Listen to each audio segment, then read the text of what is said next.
فاكره ان القص بيقصر شعرك؟ لا، انا بشيل الجزء الميت بس. الاطراف المتقصفه بتمنع الطول. قص خفيف كل فتره يخليه النمو باين اسرع. لو شعرك بيقع اكتر من الطبيعي ممكن جسمك ناقص عناصر مهمه، بروتين، حديد، وزنك ليهم دور كبير. القوه الحقيقيه بتيجي من جوه. الحراره من غيري بتاكل الشعر. كل مره تكوي او تستشوري رشوه الاول. انا درع خفي ضد التقصف، ومن غير حمايه مفيش طول حقيقي. مش بس شامبو وخلاص، حركي الفروة معايا بحركات دائرية. التدليك بيصحي البصيلات، الدورة الدموية أقوى، نمو أسرع. دلكي فروة راسك 5 دقايق على الأقل.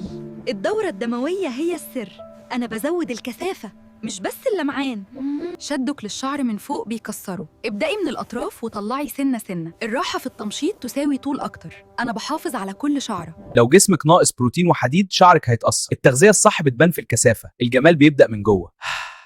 القطن بيسحب الرطوبة منك طول الليل. نامي معايا بدل ما تصحي بشعر منفوش. احتكاك أقل، تكسر أقل، والنتيجة طول أوضح مع الوقت.